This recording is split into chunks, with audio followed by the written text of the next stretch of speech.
Hello friends, मैं विमल स्वागत करता हूं आपके अपने यूट्यूब चैनल स्टडी विद विमल पर। दोस्तों, आज हम बात करने वाले हैं 2D के कुछ इंपॉर्टेंट फार्मूले और इन पर बेस्ड क्वेश्चंस के बारे में। ठीक है, तो आज का जो पहला आपका जो फार्मूला है वो स्क्वायर का है। ठीक है, तो स्क्वायर का सबसे पहले हम जानेंगे इसका एरिया क्या होता है। ठीक है, इसकी परिमाप क्या होता है और इसका डायगोनल क्या है, और इन पर बेस्ड क्वेश्चंस भी देखते हैं। तो जो इसका वर्ग का जो एरिया होता है वो ए स्क्वायर होता है। ठीक है, इसको हम समझते हैं कैसे होता है। ठीक है, देखिए जो वर्ग होता है, वर्ग का जो एरिया होता है वो ए स्क्वायर होता है। कैसे होता है आइए समझते हैं। जिसका जो क्षेत्रफल होता है वो होता है लंबाई गुणे चौड़ाई। ठीक है, तो लंबाई भी कितनी है, ए है, चौड़ाई भी कितनी है, ए है। तो ए इंटू ए रख देंगे तो क्या हो जाएगा, ए स्क्वायर होगा। दोस्तों यहाँ पे ए स्क्वायर है तो इसकी जो यूनिट होगी वो क्या होगी, वर्ग, वर्ग मीटर या वर्ग सेंटीमीटर, जो भी आपको दिया हो। ठीक है, आगे देखते हैं क्या है इसका जो पेरीमीटर है, यानी कि परिमाप है। परिमाप क्या होता है, जो चारों भुजाएं हैं, ठीक है, इनको ऐड कर देंगे तो क्या हो जाएगा, इसका पेरीमीटर हो जाएगा। तो क्या हो जाएगा, परिमाप हो जाएगा 4 इंटू भुजा। ठीक है, तो क्या हो जाएगा, 4 इंटू भुजा, इसका क्या हो जाएगा, परिमीटर, यानी कि 4a। ठीक है, अगले आगे देखते हैं इसका क्या होगा। इसका विकर्ण हमको निकालना है। विकर्ण का मतलब क्या है, डायगोनल। ठीक है, तो डायगोनल निकालने के लिए हमको क्या करना पड़ेगा, बाई पाइथागोरस थ्योरम। ठीक है, चूंकि जो इनकी दो भुजाएं होती हैं उनके बीच में एंगल क्या होता है, 90 डिग्री होता है। ठीक है, और ये आपका डायगोनल है। ठीक है, तो डायगोनल का जो स्क्वायर हो जाएगा वो क्या हो जाएगा, जो इसकी ब्रेथ हो जाएगी उसका स्क्वायर और लेंथ का स्क्वायर। ठीक है, तो लेंथ का स्क्वायर प्लस ब्रेथ का स्क्वायर तो क्या हो जाएगा, D square equal to A square plus A square, D square equal to 2a square, D equal to क्या आ गया, √2a। इसकी भी जो यूनिट होगी वो क्या होगी, केवल और केवल मीटर। ठीक है, इकाई में होगी। ठीक है, और इसकी क्या होगी, इकाई में होगी। ठीक है, और इनकी क्या होगी, वर्ग इकाई में होगी। ठीक है, जो भी यूनिट लिखेंगे वो क्या होगा, वर्ग इकाई में होगी। ठीक है, तो जो क्षेत्रफल की यूनिट होगी वो वर्ग इकाई में होगी, और पेरीमीटर की भी यूनिट होगी वो किस में होगी, केवल और केवल इकाई में। ठीक है, केवल और केवल इकाई में। दोस्तों, इन पर बेस्ड भी क्वेश्चन बनता है कि आप परिमाप के लिए कौन सी यूनिट यूज कर रहे हैं, केवल यूनिट पर बेस्ड भी क्वेश्चन बन जाता है। ठीक है, अगर आप यूनिट का ध्यान नहीं देंगे तो आप क्वेश्चन वहां पे गलत करके आएंगे। ठीक है, तो आइए एक क्वेश्चन देखते हैं इस पे बेस्ड। एक वर्ग का क्षेत्रफल 144 वर्ग मीटर है, तो वर्ग का परिमाप, भुजा और विकर्ण ज्ञात कीजिए। सबसे पहले हम क्या करेंगे, हमको क्या दिया हुआ है, क्षेत्रफल दिया हुआ है। ठीक है, तो क्षेत्रफल का फार्मूला हमको पता है क्या होता है, वर्ग का क्षेत्रफल जो होता है वो ए स्क्वायर होता है। यहाँ पे हमको क्षेत्रफल कितना दिया है, 144 दिया हुआ है। ठीक है, तो 144 इक्वल टू ए स्क्वायर।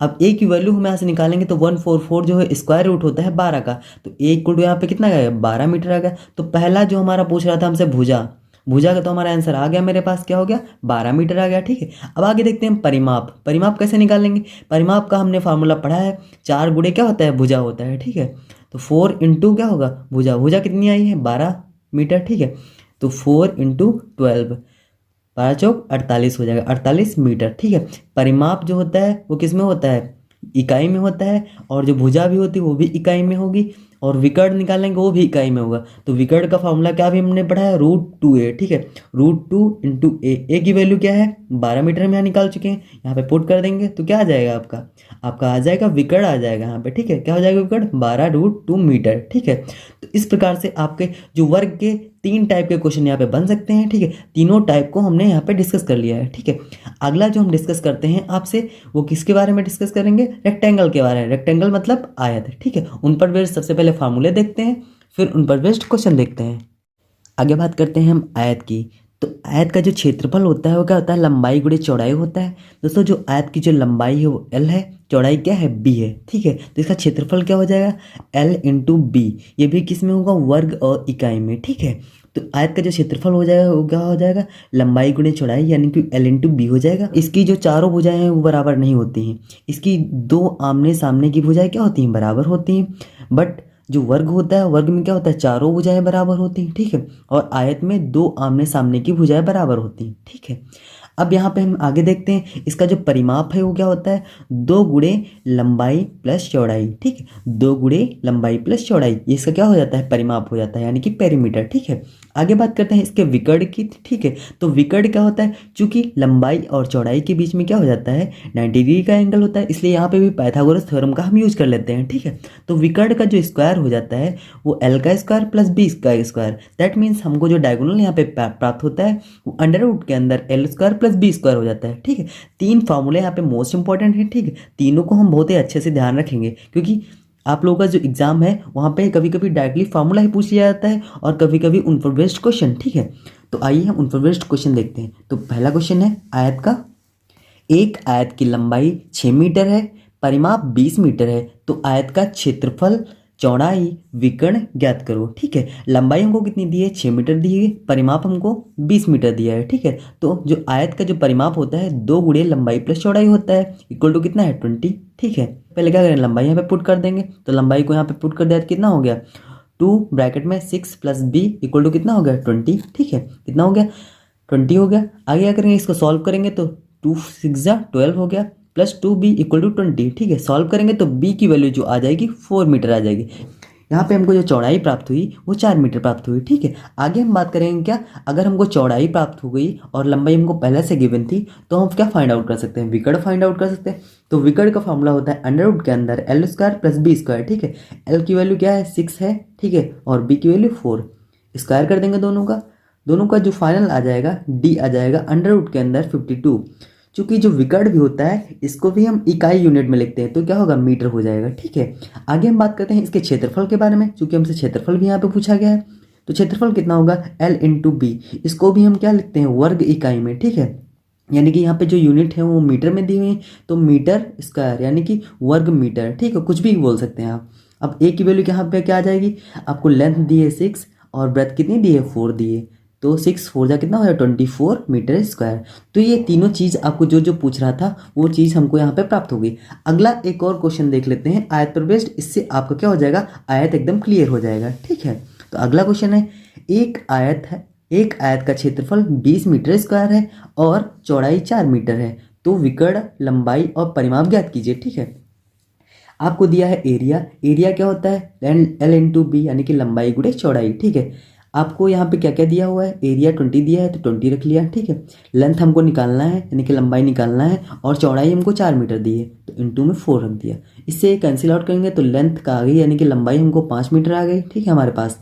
और हमने हमेशा सीखा है जो लेंथ होती है वो क्या होती है, इकाई यूनिट में होती है, ठीक है। इसका खासकर ध्यान रखेंगे, ठीक है, किसका, यूनिट का, ओके। आगे देखते हैं परिमाप क्या होता है, 2 गुणे लंबाई प्लस चौड़ाई। अब लंबाई कितनी है 5 है, चौड़ाई कितनी है 4 है, ऐड करके मल्टीप्लाई कर दिया 2 से, कितना आ गया 18 आ गया, 18 मीटर। परिमाप भी किस में होता है, यूनिट इकाई में, ठीक है, यूनिट में, ठीक है। आगे देखते हैं विकर्ण की बात करते हैं। विकर्ण जो है अंडर रूट के अंदर L square plus B square यानी कि 5 का स्क्वायर प्लस 4 का स्क्वायर, इसके बाद स्क्वायर ओपन हो जाएगा तो कितना है 25 और ये कितना है 16, ऐड करेंगे 41 आ जाएगा, ठीक है। ये भी जो विकर्ण होता है यानी कि डायगोनल भी होता है यूनिट में मेजर किया जाता है, ठीक है। तो क्या होगा, मीटर हो जाएगा, ठीक है। तो ये रहे आयत से जुड़े कुछ इंपॉर्टेंट क्वेश्चन। आगे हम बात करते हैं सर्कल के बारे में। फ्रेंड्स, जो वृत्त है, वृत्त का जो क्षेत्रफल होता है वो क्या होता है, पाई आर स्क्वायर, ठीक है। और इसका जो परिमाप होता है वो क्या होता है 2 पाई आर, ठीक है। 2 पाई आर का मतलब अगर हम पाई को आगे लिख लेते हैं 2 आर को इधर लिख लेते हैं, यानी कि क्या होता है, जो इसका जो डायमीटर होता है, डायमीटर और रेडियस का जो इसका जो रिलेशन होता है वो क्या होता है, डी इक्वल टू होता है 2 आर, ठीक है। तो ये इसका रिलेशन होता है, तो हम क्या करेंगे 2 आर की जगह पे क्या लिख लेंगे, डी लिख देंगे, तो ये क्या हो जाएगा, परिमाप इसका जो होता है एक पाई डी भी हो जाता है, ठीक है। एक तो क्या इसका हो जाता है 2 पाई आर, ठीक है। दो इसके क्या हो जाएंगे, दो इसके इंपॉर्टेंट ये पॉइंट्स हो जाएंगे, ठीक है, इनको ध्यान रखेंगे। तो इन पर बेस्ड हम कुछ क्वेश्चन देख लेते हैं, ठीक है। तो पहला क्वेश्चन यहाँ पे, एक वृत्त का व्यास 12 सेंटीमीटर है, तो त्रिज्या, क्षेत्रफल और परिमाप ज्ञात कीजिए। तो हमको क्या दिया है, व्यास दिया हुआ है, यानी कि क्या दिया हुआ है, डायमीटर दिया हुआ है, डायमीटर, ठीक है। तो डायमीटर की जगह हम क्या लिखेंगे 2 आर इक्वल टू कितना हो जाएगा 12 सेंटीमीटर। आर की वैल्यू यहाँ से हम निकाल लेंगे तो 6 सेंटीमीटर। जो हमसे पहला पॉइंट पूछ रहा था त्रिज्या ज्ञात कीजिए। तो त्रिज्या हमारी आ गई कितनी, 6 सेंटीमीटर। जैसा कि हमने आपको बताया है जो त्रिज्या होती है वो किसमें, यूनिट यानी कि इकाई में इसकी यूनिट लिखी जाती है। ठीक है, तो क्या होगा, सेंटीमीटर। ठीक है, तो पहला हमारा पॉइंट हमको आ चुका है। अगला जो पॉइंट हमसे पूछा है क्षेत्रफल। ठीक है, तो क्षेत्रफल क्या होता है, पाई आर स्क्वायर। ठीक है, तो पाई की जगह पाई होगा, इंटू आर की जगह पे क्या हो जाएगा, 6, 6 का स्क्वायर क्या आ जाएगा, 36 पाई।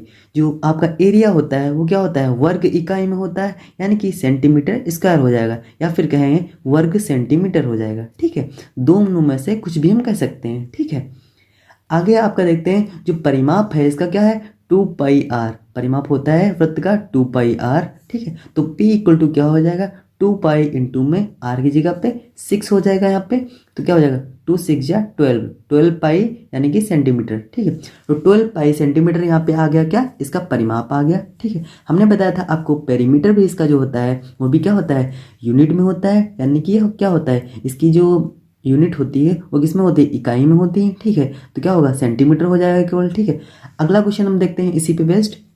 एक वृत्त का परिमाप 44 मीटर है, तो उस वृत्त की त्रिज्या और क्षेत्रफल ज्ञात कीजिए। दोस्तों हमको क्या दिया हुआ है, परिमाप दिया हुआ है, और क्या दिया हुआ है, और कुछ नहीं दिया है। हमसे पूछ रहा है त्रिज्या और क्षेत्रफल। ठीक है, तो परिमाप कितना दिया हुआ है, 2 पाई आर, यानी कि 44 मीटर हमको यहाँ पे इसका पेरीमीटर दिया हुआ है। ठीक है, तो 44 मीटर इक्वल टू क्या हो जाएगा, 2 पाई आर। ठीक है, अब 2 पाई आर, पाई की जगह पे क्या रखेंगे, 22/7, चूंकि पाई की वैल्यू क्या होती है, 22/7 होती है, तो पुट कर दिया यहाँ पे हमने 22/7।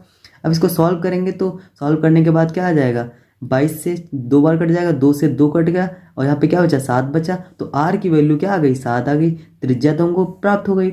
आगे बात करेंगे हम क्षेत्रफल के बारे में। ठीक है, क्षेत्रफल इसका क्या होता है, पाई आर स्क्वायर। तो पाई की जगह पाई, इंटू में आर की जगह क्या हो जाएगा, 7 का स्क्वायर। ठीक है, अब क्या होगा, पाई की जो वैल्यू होती है वो 22/7 होती है, इंटू में क्या करेंगे, जो आर की वैल्यू है वो कितनी आई है, 7 आई, तो 7 यहाँ पे पुट कर देंगे, 7 का स्क्वायर हो जाएगा। फाइनली हम सॉल्व करेंगे इसको, तो क्या हो जाएगा, 154 यानी कि 154 मीटर स्क्वायर। ये रहे कुछ इंपॉर्टेंट फार्मूले और क्वेश्चन। दोस्तों आज के लिए बस इतना ही। अगर मेरा वीडियो आपको पसंद आया है तो please like and subscribe my YouTube channel. दोस्तों ये जितने भी हमने कॉन्सेप्ट आपको बताया है वो सारे बहुत ही अच्छे से ध्यान में रखिएगा। ये आपके एग्ज़ाम के लिए बहुत ही इंपॉर्टेंट हैं। आपके ही एग्ज़ाम के लिए नहीं, और भी जो कॉम्पिटिटिव एग्ज़ाम आते हैं उसके एग्ज़ाम के लिए भी इंपॉर्टेंट है, इसलिए इसे बहुत ही अच्छे से 1 बार या 2 बार देखिएगा। ठीक है, थैंक यू दोस्तों।